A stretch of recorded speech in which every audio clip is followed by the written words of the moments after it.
2 hours ago, Trump told CBS News the war is very complete, pretty much. 4 hours later, standing before Republican lawmakers in Miami, he said the United States still needed to achieve ultimate victory and that the war would be over very soon, but not this week. Those two statements were made the same day, by the same president, about the same war. The IRGC's response arrived before Trump had finished his second speech. Iran will determine when the war ends, spokesperson Ali Mohammed Naini told Iranian state media. The equations and future status of the region are now in the hands of our armed forces. American forces will not end the war.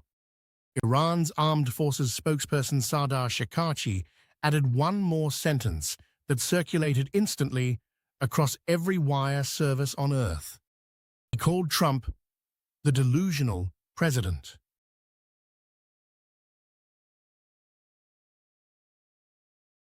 "11 days into Operation Epic Fury, the largest U.S. military action since the invasion of Iraq, the two sides cannot agree on a single fact about this conflict. Not who started it, not what winning looks like, not when it ends, and not, critically, who decides. That last question is not rhetorical. It has real consequences. And the gap between Washington's answer and Tehran's answer is the most dangerous space in the world right now.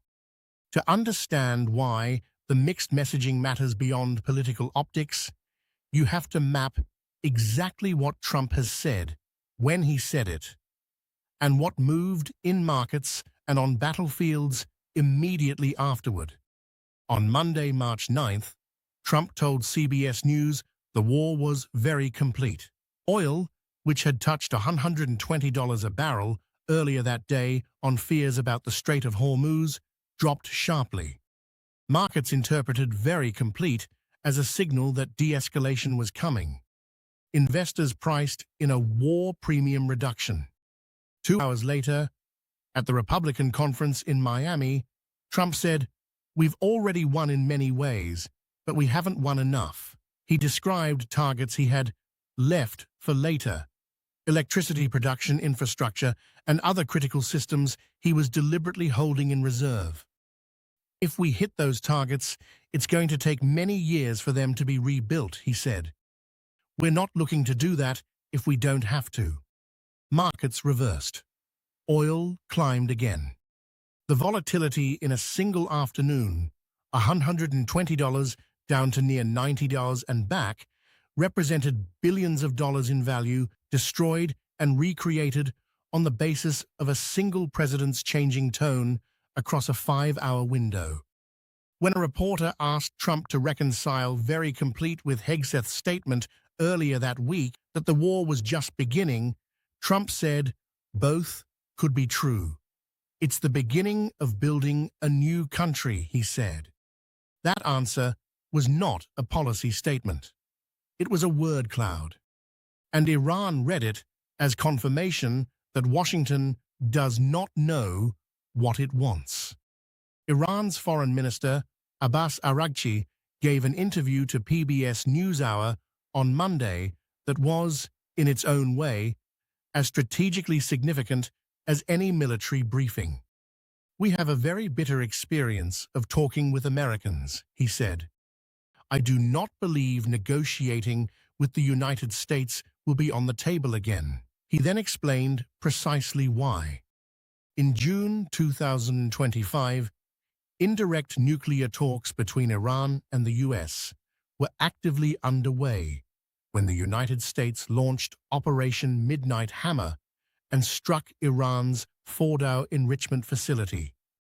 Those talks collapsed. In February 2026, negotiations had resumed in Geneva. Oman's foreign minister announced a breakthrough on February 27th. Iran had agreed to never stockpile enriched uranium and to full IAEA verification. On February 28th, the United States and Israel launched Operation Epic Fury anyway. Iran negotiated twice. The United States attacked twice, once during talks, once after a breakthrough was announced. From Tehran's perspective, negotiating with Washington is not a path to safety. It is a vulnerability. Every time Iran has shown willingness to compromise, it has been struck. Iran's parliament speaker, Mohammad Bagher Ghalibaf, made the position unambiguous on social media. Certainly, we aren't seeking a ceasefire. The IRGC doubled down. Tehran will not allow 1 liter of oil to be exported from the region if US and Israeli attacks continue. This is not the language of a side preparing to negotiate. This is the language of a side that has decided the only exit from this conflict is one that costs the other party enough that it stops on its own. The market understood something that the public messaging obscured. Trump's statements about the war ending soon are not coordinated with his military command. Defense Secretary Pete Hegseth stood at the Pentagon podium on Tuesday and said, "Today will be, yet again, our most intense day of strikes inside Iran." He sent the most fighters and bombers yet.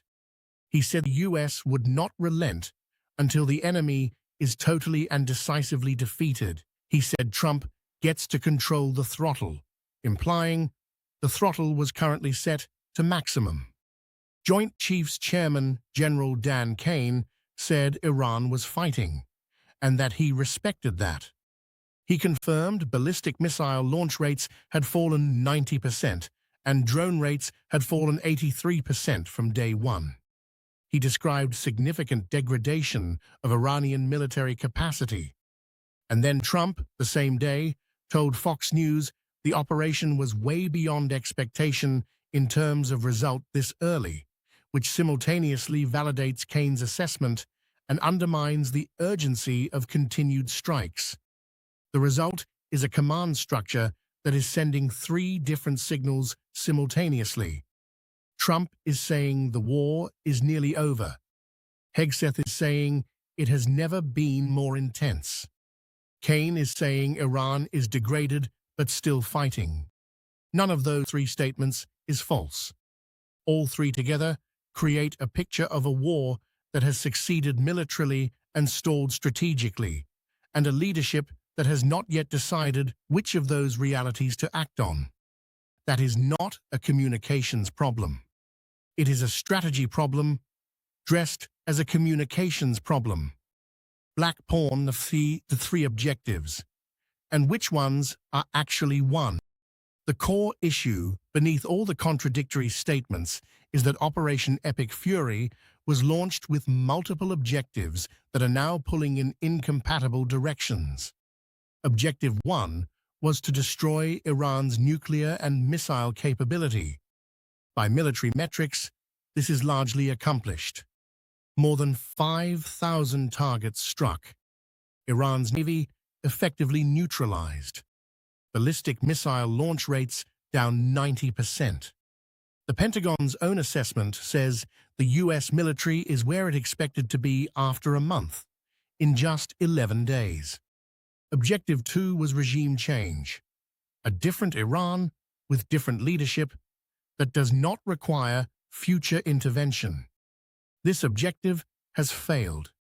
Iran elected Mojtaba Khamenei, the dead supreme leader's son, under bombardment.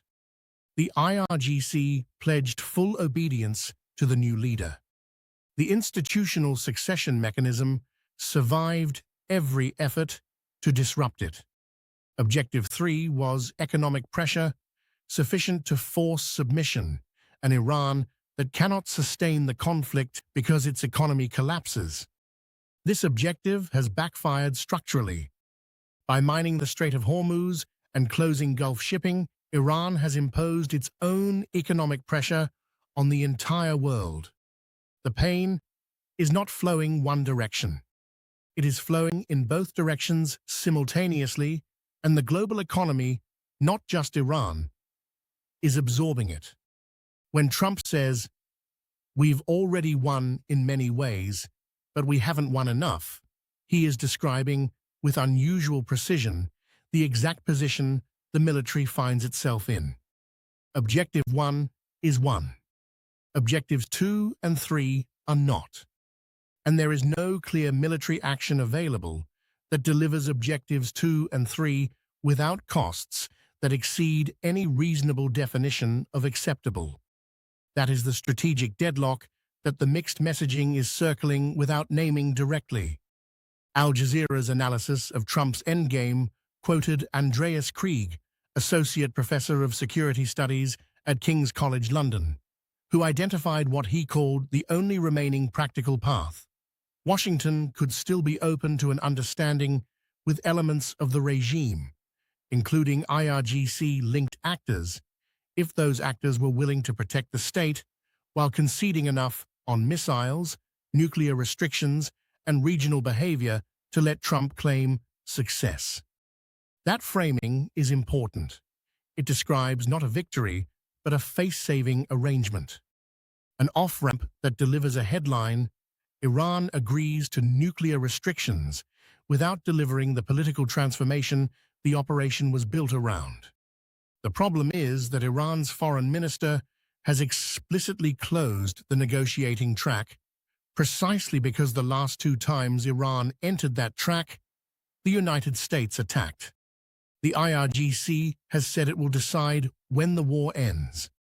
The new supreme leader has nothing to negotiate with, and every personal reason to continue. Trump's own statement to the Times of Israel added another complication.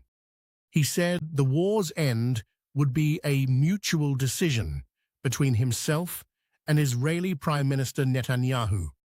Netanyahu has publicly stated the aim is to overthrow the Iranian government. If the end requires mutual agreement between Trump and Netanyahu's stated objective has not been achieved, the war does not end when Trump says it will. Meanwhile, oil touched 120s, dropped to $90, climbed again, dropped again, all on the basis of presidential statements that contradict each other within the same news cycle. Former Goldman Sachs CEO Lloyd Blankfein told Fortune, "It's so impossible to live with. This cannot be sustainable." He is right about the economics. He may be right about the timeline. The question is whether the timeline is determined by economics or by something else entirely. The IRGC's answer is unambiguous. It is not economics. It is not Trump's press conferences. It is not the number of targets struck or vessels destroyed or leadership tiers eliminated. Iran will determine when the war ends. That sentence, issued in direct response to Trump's statement that it would end soon, is the clearest description of the strategic situation available. Two sides, two timelines, no shared definition of victory, no open diplomatic channel, and a global economy absorbing the cost of the gap between them. 2 hours ago, Trump said the war is nearly over. Iran said it decides. The bombs are still falling. The mines are still in the water. And nobody from Bahti, not in Washington, not in Tehran, not in the markets swinging $30 in a single afternoon, knows which statement is closer to the truth.